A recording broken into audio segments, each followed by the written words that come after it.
अस्सलाम वालेकुम dear student, कैसे हैं आप लोग? ठीक। This is Kiramat Khan, your chemistry teacher. First year chemistry के चैप्टर नंबर 2 का जो आज हमारा टॉपिक है वो nuclear charge, effective nuclear charge and आपके पास जो है ना वो शील्डिंग इफेक्ट। अब न्यूक्लियर चार्ज क्या है? न्यूक्लियर चार्ज को समझेंगे तो इफेक्टिव न्यूक्लियर चार्ज हमें समझ आएगी और उसके बाद फिर शील्डिंग इफेक्ट को हम 2-3 मिनट में समझने की कोशिश करेंगे। अच्छा जी, हमारे पास न्यूक्लियर चार्ज क्या है? न्यूक्लियर चार्ज का मतलब होता है चार्ज ऑन द न्यूक्लियस। क्या जी? Charge on the nucleus. Charge किसी एटम के न्यूक्लियस के ऊपर चार्ज को हम क्या कहते हैं? न्यूक्लियर चार्ज कहते हैं। अब न्यूक्लियस के ऊपर चार्ज क्यों आता है? खैर, ये तो फर्स्ट ईयर की बातें नहीं है, लेकिन आप लोगों को पता है कि किसी भी एटम के न्यूक्लियस में आपके पास प्रोटॉन्स होते हैं और साथ साथ उसमें न्यूट्रॉन और भी बहुत सारे इसमें से पार्टिकल्स होते हैं। लेकिन हमने जो चीज़ें हमें चाहिए वो हम डिस्कस करेंगे। न्यूक्लियस में प्रोटॉन्स और न्यूट्रॉन। आप लोगों को पता है कि प्रोटॉन के ऊपर जो है ना कौन सा चार्ज होता है? पॉजिटिव। और ये जो आपके पास न्यूट्रॉन है ये न्यूट्रल स्पीशीज होता है, इसके ऊपर कोई चार्ज नहीं होता। इसलिए जो चार्ज ऑन द न्यूक्लियस होता है वो हमेशा कौन सा होता है आपके पास? वो पॉजिटिव चार्ज होता है। कौन सा चार्ज होता है?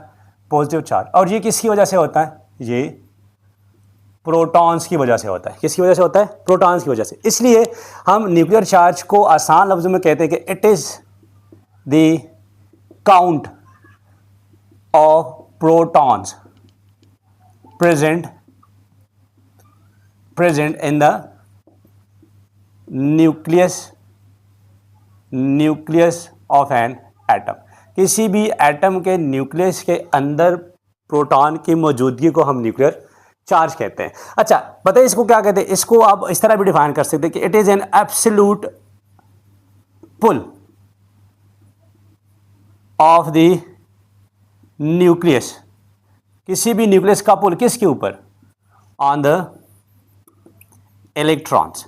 किसी भी एटम में इलेक्ट्रॉन के ऊपर जो न्यूक्लियस पुल होता है, जिसकी वजह से इलेक्ट्रॉन जो है ना वो न्यूक्लियस के करीब आने लगते हैं, उसको हम क्या कह सकते हैं? Nuclear charge. और आप लोगों को पता है कि मैंने आपको पहले ही बताया कि जो चार्ज होता है न्यूक्लियर चार्ज वो क्या होता है? हमेशा पॉजिटिव। और आप लोगों को ये भी पता है कि जो इलेक्ट्रॉन होता है उसके ऊपर कौन सा चार्ज होता है? उस पर आपके पास नेगेटिव चार्ज होता है। इसलिए ये दोनों आपस में एक दूसरे को क्या करते हैं? आपस में एक दूसरे को अट्रैक्ट करते हैं, पुल करने की कोशिश करते हैं। इसलिए न्यूक्लियस के इस पावर को जिसके थ्रू वो इलेक्ट्रॉन को अपनी तरफ खींचने की कोशिश करता है उसको हम क्या कहते हैं? उसको हम न्यूक्लियर चार्ज के नाम से जानते हैं। अच्छा, अगर मैं आप लोगों को एक एग्जांपल दे दूं, लाइक सपोज करें आपके पास क्लोरीन है एंड आपके पास एक दूसरा एटम है जिसको हम आर्गन कहते हैं। अगर क्लोरीन का एटॉमिक नंबर हम देखें और इसका एटॉमिक नंबर हम देखें तो ये 17 और 18 है। अच्छा, एक और बात भी जहन में रखें कि असल में जो न्यूक्लियर चार्ज है, यहाँ पे मैं लिख देता हूँ ताकि आप लोगों को और भी चीज़ें नीचे आसानी समझ आ सके। जो न्यूक्लियर चार्ज है, न्यूक्लियर चार्ज ये आपके पास डिपेंड किस चीज़ पे करता है? ये डिपेंड्स अपॉन नंबर 1, ये आपके पास ना नंबर ऑफ प्रोटॉन्स पे डिपेंड करता है। किस पे डिपेंड करता है? Number of proton. लेकिन डिपेंड कैसे करता है? डायरेक्टली डिपेंड करता है। डायरेक्टली डिपेंड का मतलब क्या? डायरेक्टली डिपेंड का मतलब यही है कि अगर आप नंबर ऑफ प्रोटॉन को इंक्रीज़ करते हैं तो आपके पास न्यूक्लियर चार्ज ऑटोमेटिकली क्या होगा? इंक्रीज होगा। लेकिन अगर आप नंबर ऑफ प्रोटॉन को डिक्रीज करते हैं तो आपके पास न्यूक्लियर चार्ज ऑटोमेटिकली क्या होगा? डिक्रीज होगा। नंबर टू आपके पास ये साइज पे भी डिपेंड करता है। साइज ऑफ एन एटम पे डिपेंड करता है। किस पे? साइज ऑफ एन एटम पे। और ये डिपेंड कैसा है? यहाँ पे जो डिपेंड है वो इनवर्स है। इनवर्स डिपेंड है। इनवर्स डिपेंड का मतलब क्या? इनवर्स डिपेंड का मतलब ये है, यहाँ पे जो डिपेंडेंसी है वो इनवर्स है। इस इनवर्स डिपेंडेंस का मतलब ये है कि अगर आप साइज़ को इंक्रीज़ करते हैं तो आपके पास न्यूक्लियर चार्ज ऑटोमेटिकली क्या हो जाता है? कम हो जाता है। क्यों हो जाता है? वो जब हम इसके पीरियोडिक टेंस को डिस्कस करेंगे वहाँ पे आगे डिस्कस करेंगे। लेकिन यहाँ पे आकर मैं सवाल के साइड पे आता हूँ। अगर आपको कोई पूछे कि जी क्लोरीन का 17 एटॉमिक नंबर है और इसका जो है ना यहाँ पे आर्गन का जो है ना वो 18 एटॉमिक नंबर है, तो आप लोगों को कम से कम being student of first year आपको इतना पता होना चाहिए कि एटॉमिक नंबर है वो किस चीज़ के काउंट को कहते हैं? एटॉमिक नंबर हमारे पास किसके बराबर होता है? नंबर ऑफ प्रोटॉन्स के बराबर होता है। किसके बराबर? Number of proton. मतलब आपसे कोई पूछे कि जी इसमें बताएं क्लोरीन और आर्गन में किसका न्यूक्लियर चार्ज ज़्यादा है, तो आपने एटॉमिक नंबर को देखना है, आपने नंबर ऑफ प्रोटॉन्स को देखना है। तो आपको खुद अंदाज़ा होगा कि जो आर्गन है उसका जो न्यूक्लियर चार्ज है ज़्यादा है किससे? क्लोरीन से। किससे ज़्यादा है जी? क्लोरीन से ज़्यादा है। क्यों ज़्यादा है?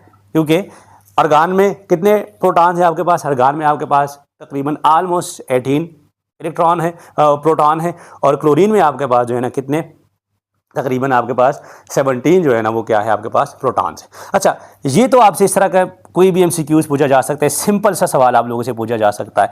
लेकिन आते हैं जब हम न्यूक्लियर चार्ज को समझ जाएं और हमें समझ आ जाए कि न्यूक्लियर चार्ज हमारे पास क्या है, इसके बाद जो द मोस्ट इंपॉर्टेंट थिंग है वो इसके पीरियाडिक ट्रेंड्स हैं।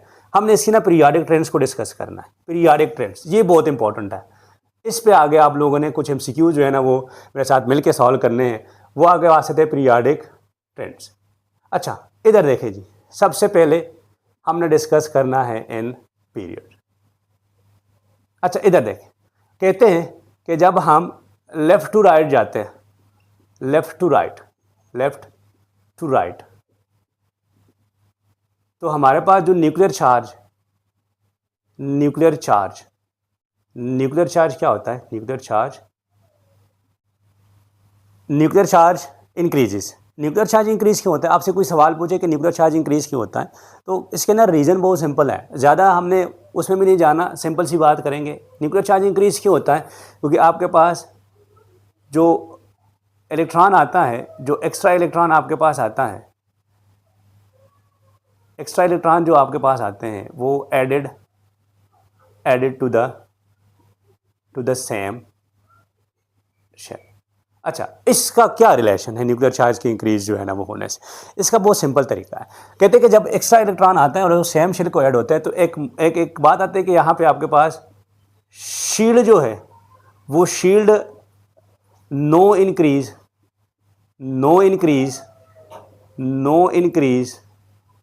इन शील्ड या शेल, कोई एक्स्ट्रा शेल जो है ना वो इंक्रीज नहीं होता। जब एक्स्ट्रा शेल इंक्रीज नहीं होता तो उसको हम कहते हैं कि जी इलेक्ट्रॉन उधर ही आ रहे हैं। तो इसी तरह प्रोटॉन भी जो है ना वो इंक्रीज हो रहे हैं, प्रोटॉन भी क्या हो रहे हैं, प्रोटॉन आल्सो इंक्रीजेस, प्रोटॉन भी साथ साथ क्या हो रहे हैं, इंक्रीज। लेकिन वो प्रोटॉन जो इंक्रीज हो रहे हैं जिसकी वजह से न्यूक्लियर चार्ज बढ़ रहा है, उसके इन्फ्लुएंस से इलेक्ट्रॉन दूर नहीं जा रहे हैं। इसकी वजह से मैंने आपको क्या बताया कि एक्स्ट्रा शेल ऐड होता है, इलेक्ट्रॉन उसी में जाके जो है ना वो जो एक्स्ट्रा इलेक्ट्रॉन होते हैं वो सेम शेल में जाके ऐड होते हैं। सेम शेल में ऐड होने की वजह से नंबर ऑफ शेल जो है ना इंक्रीज नहीं होते। जब नंबर ऑफ शेल आपके पास इंक्रीज नहीं होते, क्योंकि प्रोटॉन इंक्रीज हो रहे हैं, proton is the number of nuclear charge. आपको मैंने बताया न्यूक्लियर चार्ज का मतलब होता है कि प्रोटॉन बढ़ रहे हैं, तो न्यूक्लियर चार्ज भी आपके पास बढ़ता रहेगा। इसी वजह से जो प्रोटॉनिक इफेक्ट है, जो न्यूक्लियर चार्ज का इफेक्ट है, वो जो है ना आके उस इलेक्ट्रॉन को पकड़ने की कोशिश करते हैं। इसी वजह से न्यूक्लियर चार्ज क्या होता जाता है आपके पास, इंक्रीज हो जाता है। This is the main reason. अच्छा, फिर आगे से वो कहते हैं कि अगर आप ग्रुप में बात करें, किस चीज में बात करें, अगर आप लोग ग्रुप में बात करें इन ग्रुप्स, तो ग्रुप्स में क्या होता है, यहां पे ना चीजें आप लोगों ने थोड़ी सी समझनी है। सही है, हम यहां पे लिख रहे हैं जो मैन है, यहां पे लिख रहे हैं कि down the group nuclear charge decreases, अच्छा, अब यहां पे सवाल आता है कि न्यूक्लियर चार्ज जो है ना वो डिक्रीज क्यों होता है। ये भी एक सिंपल सा यहाँ पे बात है, वो आप लोगों ने समझ लेनी है। Down the group nuclear charge decreases. अच्छा, सवाल आता है कि सर न्यूक्लियर चार्ज कैसे डिक्रीज होता है। अगर आप एक एग्जांपल जाके देख लें, अगर आप यहाँ पे देख लें कि सर सोडियम है, सोडियम का एटॉमिक नंबर 11 है, और सोडियम के नीचे फिर क्या आता है आपके पास, पोटाशियम, जिसका एटॉमिक नंबर कितना है, 19। तो सवाल आता है कि सर इसमें प्रोटॉन कितने हैं, ये डाउन द ग्रुप इनका रिलेशन है, ये पहले ग्रुप में डाउन द ग्रुप दोनों का रिलेशन है। ये क्या है, एक दूसरे के रिलेशन में किस तरह आते हैं, डाउन द ग्रुप आते हैं।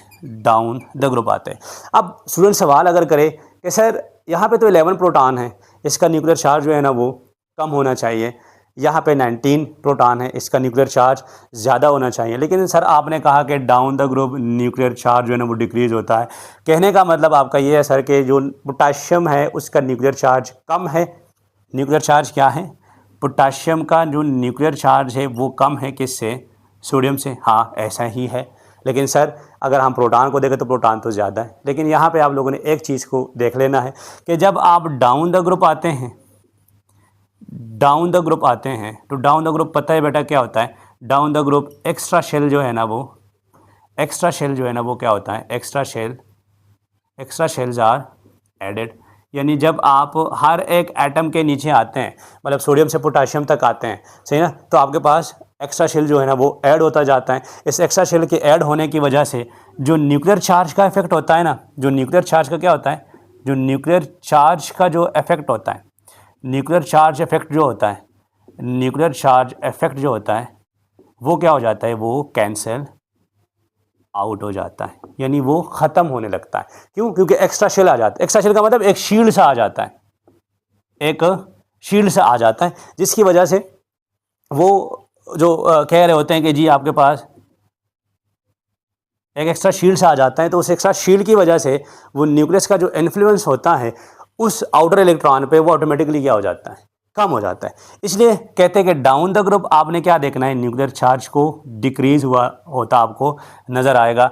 इसकी रीज़न क्या है कि एक्स्ट्रा शेल ऐड हो रहा होता है। आपने बेटा याद रखना है कि न्यूक्लियर चार्ज के बारे में जब आप ग्रुप में बात करेंगे तो आपने एटॉमिक नंबर को नहीं देखना, आपने किसको देखना है, एक्स्ट्रा शेल के एडिशन को देखना है कि डाउन द ग्रुप जब आते हैं तो एक्स्ट्रा शेल ऐड होता है। आपसे कोई पूछे एक्स्ट्रा शेल क्यों ऐड होता है, कि बेटा पीरियड चेंज हो जाता है, पहले से दूसरे पीरियड, दूसरे से तीसरा पीरियड, तीसरे से चौथा पीरियड, और जब भी पीरियड चेंज होता है तो ऑटोमेटिकली आपके पास जो वो शेल होता है वो ऑटोमेटिकली एक शेल जो है ना वो ऐड होता जाता है, जिसकी वजह से न्यूक्लियर चार्ज का इफेक्ट जो है ना वो इतना ज़्यादा प्रोनाउंस नहीं होता एज़ कम्पेयर टू जो शील है, जो एक्स्ट्रा शेल है एडिशन की वजह से। ये तो बहुत सिंपल सी बातें हमने जो है ना वो ट्रेंड्स के बारे में डिस्कस की। बट जब हम केमिस्ट्री में देखते हैं और केमिस्ट्री में जाके हम पीरियडिसिटी ऑफ प्रॉपर्टीज़ को डिस्कस करते हैं, जिसमें आप लोगों ने 9th में भी देखा होगा कि वहाँ पे हमारे पास शील्डिंग इफेक्ट का वो कॉन्सेप्ट आ जाता है, जिसको हमने डिस्कस भी करना है, जिसमें हमारे पास एटॉमिक साइज का कॉन्सेप्ट भी आ जाता है, जिसमें ionization energy, electron affinity, electronegativity, सारे कॉन्सेप्ट हमारे पास आ जाते हैं। बेटा जब हम कह रहे होते हैं ना कि एटॉमिक साइज का इंक्रीज डिक्रीज होना वो किन चीज़ों पे डिपेंड करता है, आयनाइजेशन एनर्जी का इंक्रीज डिक्रीज होना किन चीज़ पे डिपेंड कर रहा होता है। फर्स्ट की किताब अगर आप लोग निकाल लें और वहाँ पे अगर आप लोग देख लें कि आयनाइजेशन एनर्जी किन चीज़ों पे डिपेंड कर रही होती है, कौन से ऐसे फैक्टर है जिसकी वजह से आयनाइजेशन एनर्जी का इंक्रीज डिक्रीज हो रहा होता है, तो उसमें सबसे पहला लिखा होगा न्यूक्लियर चार्ज। क्या लिखा होगा? Nuclear charge. बेटा एक बात तो आप जहन में बिठा लें कि न्यूक्लियर चार्ज का आयनाइजेशन एनर्जी से कोई ताल्लुक नहीं होता। अगर किसी वजह से आयनाइजेशन एनर्जी इंक्रीज या डिक्रीज हो रही है तो वो न्यूक्लियर चार्ज नहीं है, वो क्या है आपके पास, इफेक्टिव न्यूक्लियर चार्ज। क्या है? Effective nuclear charge. क्योंकि किसी एटम का न्यूक्लियर चार्ज नहीं रहता, उसका nuclear charge automatically effective nuclear charge में कन्वर्ट हो जाता है। अब आप लोग समझ रहे हो कि सर ये आप क्या कह रहे हैं। मैं एक डायग्राम बना के आप लोगों को समझाना चाह रहा हूँ कि what is effective nuclear charge.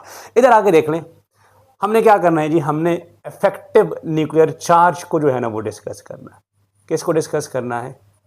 Effective nuclear charge को हमने क्या करना है? डिस्कस करना है। Effective nuclear charge, nuclear charge को हमने समझ लिया, अब हमारा काम है इफेक्टिव न्यूक्लियर चार्ज को समझ। इधर देखें बेटा, देखें जब एटम के जो वैलेंस इलेक्ट्रॉन होते हैं,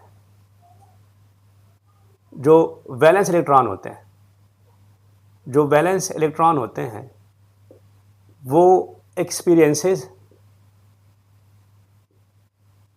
टू टाइप ऑफ इंटरेक्शन जी एक्सपीरियंस करते हैं। दो तरह के इंटरेक्शन क्या करते हैं? एक्सपीरियंस करते हैं। इंटरेक्शन नंबर वन को हम कहते हैं जी न्यूक्लियर पुल। क्या जी? न्यूक्लियर पुल को हम आसान लफ्ज़ों में कहते हैं nuclear force of attraction. Nuclear force of attraction यानी न्यूक्लियस जो न्यूक्लियस होता है वो वैलेंस इलेक्ट्रॉन को क्या कर रहा होता है? अट्रैक्ट कर रहा होता है। और जो दूसरा है वो रिपल्सिव इंटरेक्शन है। क्या है? रिपल्सिव इंटरेक्शन है। क्या है? Repulsive interaction. पहले में न्यूक्लियस वैलेंस इलेक्ट्रॉन को अट्रैक्ट कर रहा होता है, दूसरा क्या है? Repulsive interaction. इसमें क्या होता है? इसमें जो वैलेंस इलेक्ट्रॉन है, जो valence electron are repel bye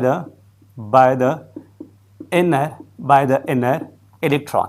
जो इनर इलेक्ट्रॉन होते हैं, एक एग्जांपल करते हैं। इधर देखें, ये आपके पास सपोज करें हम एक एटम ले रहे हैं, ये पहला शेल, ये दूसरा शेल और ये तीसरा शेल। ये देखें यहाँ पे आपके पास 2 इलेक्ट्रॉन, यहाँ पे आपके पास सपोज करें दूसरे में 8 इलेक्ट्रॉन होते हैं ना, तो मैं यहाँ पे ऐसे सिंपल गोल सर्कल नहीं बना सकता, सिंपल बना रहा हूँ 1 2 3 4 5 6 7 और 8 हो गए।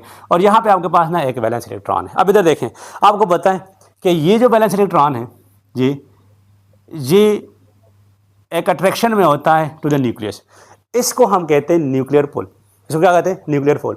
बट ये न्यूक्लियर पुल जो है ये इस तरह कांस्टेंट नहीं होता, जिसको हम ना इस तरह देखें, इसको हम न्यूक्लियर चार्ज के नाम से भी जानते हैं। ये असल में क्या है? Nuclear charge. बट आपका जो न्यूक्लियर चार्ज है ना वो कांस्टेंट नहीं होता। क्यों नहीं होता? This is because of the repulsive interaction. अब रिपल्सिव इंटरेक्शन क्या है? इधर देखें, ये जो आउटर इलेक्ट्रॉन आपके पास है इसको ये इनर इलेक्ट्रॉन क्या करते हैं? इनर इलेक्ट्रॉन रिपेल करते हैं। इसको इलेक्ट्रॉन क्या करते हैं? रिपेल करते हैं। इलेक्ट्रॉन रिपेल कर जाते हैं। इस रिपल्जन की वजह से, इस रिपल्जन की वजह से जो न्यूक्लियर का पुल है, जो न्यूक्लियर का पुल है on the valence electron decreases. Valence electron के ऊपर क्या हो जाता है?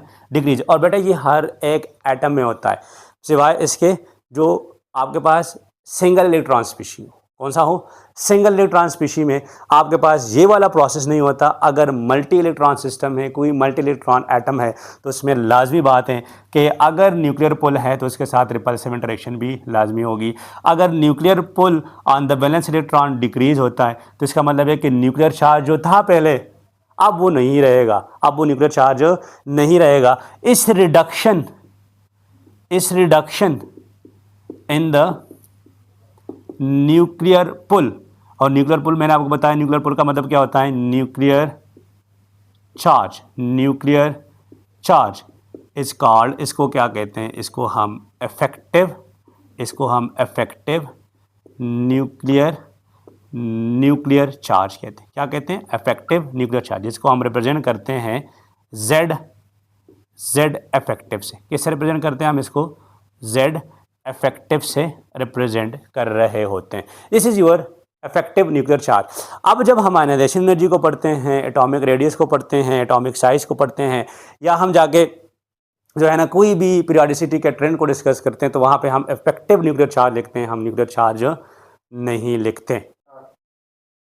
अच्छा, अब मैं ना आप लोगों को एक चीज़ वो बताना चाहूँगा, ये अपने पास हमने नोट करना है कि जो न्यूक्लियर चार्ज होता है ना, न्यूक्लियर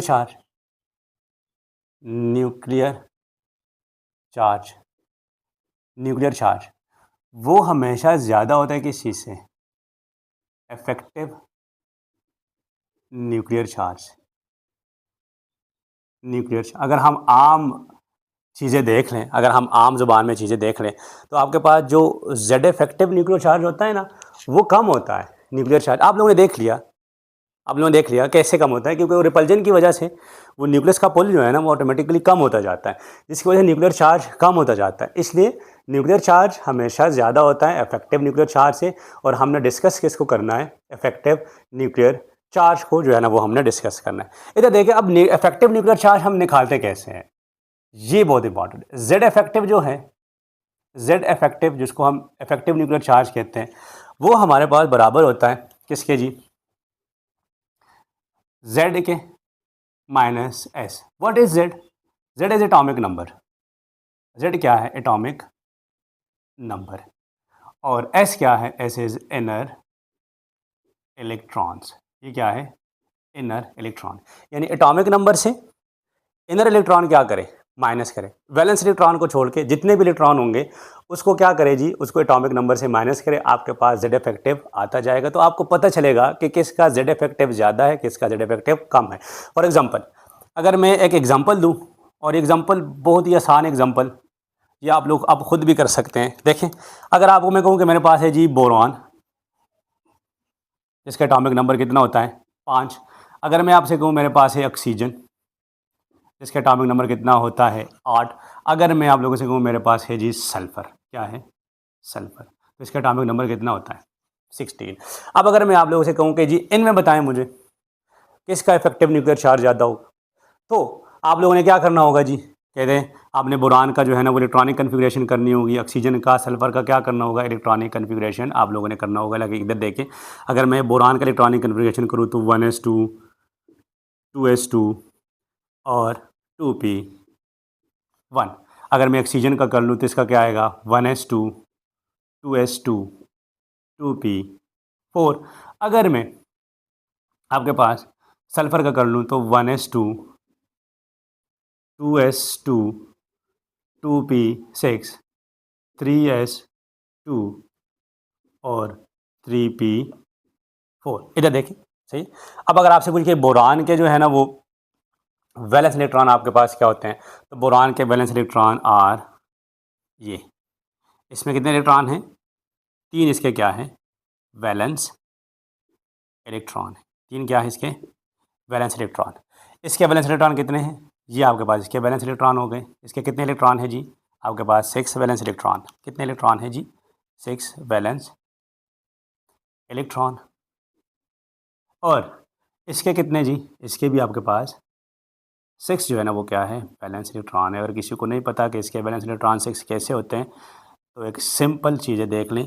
यहाँ पे देखें 2 2 ये इसका वैलेंस शेल है, इसमें जितने इलेक्ट्रॉन होंगे वो वैलेंस शेल। यहाँ देखें 2 2 यहाँ पे जितने भी होंगे वो इसके भी क्या होंगे वैलेंस इलेक्ट्रॉन होंगे। और ये 3 3 आप नज़र आ रहे हैं, ये इसका थर्ड शेल है, यानी इसका वैलेंस शेल है। यहाँ पे भी इलेक्ट्रॉन कितने होंगे आपके पास, जितने इलेक्ट्रॉन है उतने ही होंगे, 6 इलेक्ट्रॉन होंगे। अच्छा, अब इधर देखें, अब वैलेंस इलेक्ट्रॉन हमारे पास आगे वैलेंस इलेक्ट्रॉन इतने हैं, तो आप लोगों ने क्या करना होगा जी, मैंने क्या किया atomic number minus inner electron. तो एटॉमिक नंबर इसका क्या है, atomic number is 5। Atomic number क्या है 5 minus inner electron. Inner electron कितने हैं, इनर इलेक्ट्रॉन आपके पास 2 है। तो इसका जो Z इफेक्टिव है, जो Z इफेक्टिव है वो क्या आपके पास आ रहा है +2, यानी बोरान का Z इफेक्टिव कितना है +2। +2 के बाद हमारे पास अगर हम इसके इफेक्टिव न्यूक्लियर चार्ज को कैलकुलेट करना चाहें तो इसके एटॉमिक नंबर माइनस और इसके जितने भी इनर इलेक्ट्रॉन हैं उसको माइनस करें, तो आपके पास इसका जो Z इफेक्टिव है वो क्या आ जाएगा, वो आपके पास +6 आ जाएगा। अगर हम सल्फ़र की बात करें तो सल्फ़र का एटॉमिक नंबर कितना होता है आपके पास, Z इफेक्टिव जो है इज इक्वल टू Z, तो Z एटॉमिक नंबर कितना है 16। 16 माइनस ही इसके इनर इलेक्ट्रॉन देखे कितने हैं, इलेक्ट्रॉन इसके 10 है, तो माइनस करें तो यहाँ पे भी आपके पास क्या आ रहा है +6 आ रहा है। इसका मतलब ये है कि अगर आप लोगों ने स्टेटमेंट लिखनी हो तो स्टेटमेंट कैसे लिखनी है कि बोरॉन का जो Z इफेक्टिव है वो क्या है, बोरान का Z effective is lower than oxygen and sulphur. ये आपका एक स्टेटमेंट आ गया कि जी सर जो आपने पूछा था कि किसका Z इफेक्टिव ज़्यादा होगा, किसका कम होगा, तो बोरान का सबसे कम है। बट यहाँ पे एक चीज़ आ रही है कि इन दोनों का तो सेम है। अब अगर सेम है तो सेम क्यों है, सेम तो इसलिए क्यों सेम इसलिए है दोनों के कि यहाँ पे हम माइनस करते तो हमारे पास जो Z इफेक्टिव है उसका नंबर सेम आता है। लेकिन सर फिर किसका ज़्यादा होगा किसका कम होगा, तो आप लोग अगर थोड़ा सा दिमाग लड़ाएं तो आपको पता होना चाहिए कि ऑक्सीजन एंड सल्फ़र जो है ये आपके पास किससे है जी, सेम ग्रुप से हैं। आपको कैसे पता चला सेम ग्रुप से हैं, सेम ग्रुप से इसलिए है कि यहाँ के वैलेंस इलेक्ट्रॉन कितने हैं 6 हैं, यहाँ कितने हैं, यहाँ भी क्या है 6। जो अगर वैलेंस इलेक्ट्रॉन सेम है, वैलेंस इलेक्ट्रॉन 6 है, तो ये दोनों के सेम ग्रुप से आ गए, ग्रुप नंबर 6 से आ गए। अब आप लोग देख सकते थे कि ऑक्सीजन पहले आता है उसके बाद क्या आता है सल्फ़र, यानी जब आप डाउन द ग्रुप आते हैं, क्या आते हैं डाउन द ग्रुप, तो आपके पास साइज़ क्या होता जाता है, साइज़ जो है ना वो इंक्रीज़ होता जाता है। और जब साइज़ इंक्रीज़ होता है ना बेटा, तो आपके पास जो Z इफेक्टिव है, क्या जो Z इफेक्टिव है वो क्या होता जाता है, वो डिक्रीज़ यानी कम होता जाता है। एक पॉइंट। दूसरा पॉइंट ये, अगर आप ऑक्सीजन के इलेक्ट्रोनेगेटिविटी को देख ले और सल्फर के इलेक्ट्रोनेगेटिविटी को देख ले, तो यहाँ पे आप ये भी कंपेयर कर सकते हैं कि Z इफेक्टिव जो है, अगर इससे पहले इसी की बात करते हैं, इसके अकॉर्डिंग आपके पास ऑक्सीजन का जो Z इफेक्टिव होगा, ऑक्सीजन का Z इफेक्टिव होगा वो ज़्यादा होगा किससे, सल्फर के Z इफेक्टिव से। सही है। दूसरी बात, अगर आप इलेक्ट्रोनेगेटिविटी के बेसिस पे कर ले, किसके बेसिस पे कर ले, इलेक्ट्रो नेगेटिविटी के बेसिस पे कर ले। किसके बेसिस पे कर ले? इलेक्ट्रोनेगेटिविटी के बेसिस पे। तो इलेक्ट्रोनेगेटिविटी के बेसिस पे अगर आप लोग देखें तो ऑक्सीजन की इलेक्ट्रोनेगेटिविटी क्या है? ज़्यादा है। किसकी? ऑक्सीजन की जो इलेक्ट्रोनेगेटिविटी है वो क्या है? ज़्यादा है। किससे? सल्फ़र के इलेक्ट्रोनेगेटिविटी से। ज़्यादा है किससे जी? सल्फ़र के इलेक्ट्रोनेगेटिविटी से। अगर इलेक्ट्रोनेगेटिविटी सल्फ़र का कम है और ऑक्सीजन का ज़्यादा है तो इसकी ऑटोमेटिकली यही बात है कि जो ऑक्सीजन का जेड इफेक्टिव होगा वो क्या हो जाएगा? ज़्यादा हो जाएगा किससे? सल्फ़र के जेड इफेक्टिव से। ये चीज़ें आप लोगों को याद होनी चाहिए। अगर आपसे किसी तरह का भी एमसीक्यूज़ पूछा जाए कि जी बताएं आपके पास 3-4 ऑप्शन है ए बी सी जो भी है, इसमें बताएं इसमें आपके पास जेड इफेक्टिव जो है ना वो क्या किसी का क्या हो सकता है, तो आप लोगों ने ये तरीका याद रखना है और इससे एमसीक्यूज़ लाजमी पूछे जाएंगे। एमडी कैट में तो लाजमी से एमसीक्यूज़ पूछे जाते हैं और आपके एफएससी लेवल पे भी इससे जो है एमसीक्यूज़ लाजमी जो है ना वो पूछे जाएंगे। अब एक और चीज़ जहाँ पे जगह है यहाँ पे करने की कोशिश करते हैं। जेड इफेक्टिव जो है आपके पास, जो जेड इफेक्टिव है ये याद रखें। जेड इफेक्टिव अगर हम आपके सामने में जो है ना एक 3 जो है ना वो एटम लिख लूँ और मैं आपसे पूछूं कि इसका जेड इफेक्टिव बताए इसमें से किसका ज़्यादा होगा, तो इधर देखिए आपके पास लिथियम, आपके पास सोडियम और आपके पास जो है ना वो पोटाशियम है। आपके पास ये 3 है, सही है। और ये आप लोगों का जो है ना क्वेश्चन है, आप लोगों ने कमेंट सेक्शन में इसका बताना है कि इसमें किसका जेड इफेक्टिव जो है ना वो ज़्यादा होगा और किसका जो है ना जेड इफेक्टिव कम होगा। ये आपने मुझे जो है ना वो कमेंट सेक्शन में बता देना है कि क्या है कि नहीं। बट कुछ चीज़ें अपने पास नोट करते जाएँ जाते जाते ये बात बेटा अपने पास नोट करें कि जेड इफेक्टिव जो है, Z effective along the period क्या होता है? इंक्रीजेज। याद रखें, along the period increases. Number 2, Z effective जो है वो along द ग्रुप भी क्या होता है? along द ग्रुप भी इंक्रीज होता है but not in case of S block element. बस ये स्टेटमेंट आपको याद होनी चाहिए कि जी आपका जो जेड इफेक्टिव है वो along द पीरियड भी इंक्रीज होता है और along द ग्रुप भी इंक्रीज होता है, डाउन द ग्रुप भी इंक्रीज होता है। बट आपने किसको कंसिडर करना है? एस ब्लॉक को निकाल देना। इस ब्लॉक को आप लोगों ने क्या करना है? निकाल देना। This is a comprehensive detail lecture about the nuclear charge and the effective nuclear charge. उम्मीद है कि आप लोगों ने अभी ये देखने के बाद आप लोगों को इतना कुछ लाजमी जो है ना वो आपके दिमाग में आ गया होगा कि इफेक्टिव न्यूक्लियर चार्ज और न्यूक्लियर चार्ज में फ़र्क क्या है। मैं दोबारा बता रहा हूँ, जब भी आपने किसी भी पीरियोडिक ट्रेंड को डिस्कस करना है, किसी भी आपने एटॉमिक साइज एनर्जी एनर्जी इसकी इंक्रीज डिक्रीज को डिस्कस करना है, तो बेटा ख्याल रखें आपने इफेक्टिव न्यूक्लियर चार्ज लिखना है, न्यूक्लियर चार्ज नहीं लिखना है। ये आप लोगों ने जहन में रखना है। अब अगर देखें ना, मैंने यहाँ पे एक स्टेटमेंट लिखा nuclear charge is always greater than effective nuclear charge. मैंने आप लोगों को कहा था कि nuclear charge is totally depend on the atomic number, while nuclear charge effective nuclear charge जो है वो वहाँ पे जो है ना हमने डिस्कस किया कि किस चीज़ पे जो है ना वो डिपेंड कर रहा होता है। अच्छा इधर देखें, अगर आप हम न्यूक्लियर चार्ज को देखें तो बोरान का जो है ना वो न्यूक्लियर चार्ज 5 है, इसका 8 है, और ये सल्फर का कितना था? यहाँ पे हमने लिखा था 16। अगर हम न्यूक्लियर चार्ज को देखें तो सल्फर का तो न्यूक्लियर चार्ज सबसे ज़्यादा है। सल्फर का न्यूक्लियर चार्ज क्या है? सबसे ज़्यादा। और ऑक्सीजन का देखें तो फिर ऑक्सीजन दूसरे नंबर पर आते हैं और बोरान जो है ना वो तीसरे नंबर पे आ जाता है। इसलिए अगर आप फिर इफेक्टिव न्यूक्लियर चार्ज के ट्रेंड को देखें तो इफेक्टिव न्यूक्लियर चार्ज का ट्रेंड असल में आपके पास इसका क्या होगा? बोरान का सबसे कम, फिर कौन आएगा? सल्फर, फिर कौन आएगा? ऑक्सीजन। यानी ऑक्सीजन का इफेक्टिव न्यूक्लियर चार्ज सबसे ज़्यादा होगा। इफेक्टिव न्यूक्लियर चार्ज किसका ज़्यादा होगा? ऑक्सीजन का सबसे ज़्यादा होगा। लेकिन अगर हम न्यूक्लियर चार्ज की बात करें तो सल्फर का न्यूक्लियर चार्ज सबसे ज़्यादा है। इसलिए इन टर्म्स ऑफ पीरियोडिसिटी हमने न्यूक्लियर चार्ज को नहीं डिस्कस करना, हम किसको डिस्कस करना है? Effective nuclear charge. बेटा जब आप बुक रीड करोगे आपको बेशक हेडिंग में न्यूक्लियर चार्ज नज़र आएगा लेकिन नीचे आपको क्या नज़र आएगा? Effective nuclear charge. इसलिए बेटा इफेक्टिव न्यूक्लियर चार्ज को समझना बहुत हमारे लिए ज़रूरी था। अच्छा अब हमने लेक्चर के स्टार्ट में हमने nuclear charge, effective nuclear charge के साथ साथ एक और चीज़ भी लिखी थी, अगर आप लोगों को याद हो, शील्डिंग इफेक्ट। उसको मैं ज़रा डायग्रामेटिकली एक्सप्लेन करने की कोशिश करता हूँ। सही है बेटा, जल्दी जल्दी 2 मिनट में इसको समझते हैं और अपने लेक्चर को जो है ना वो ख़त्म करते हैं, ताकि फिर आप लोगों को देखना भी थोड़ा सा जो है ना वो आसान हो।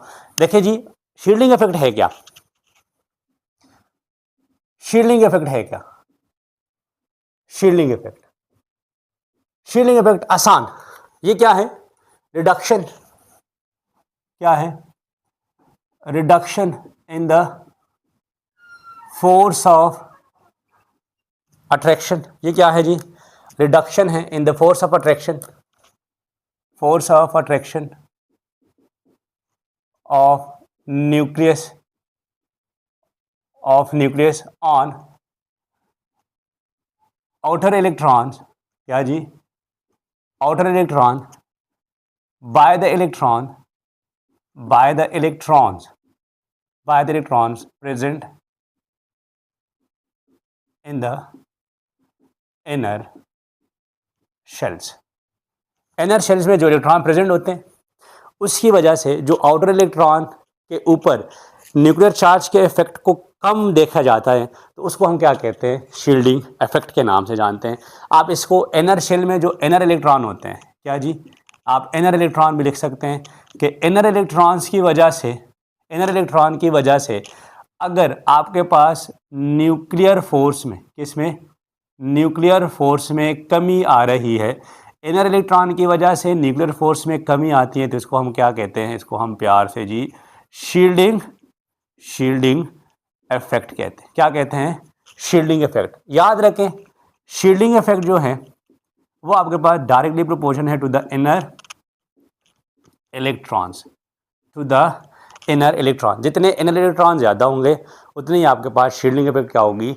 ज़्यादा होगी। एक और चीज़ अपने पास, आखिरी बात अपने पास नोट करें, आखिरी बात, इस लेक्चर की आखिरी बात को हम डिस्कस करने जा रहे हैं कि जो शील्डिंग है, शील्डिंग, शील्डिंग जो है वो एस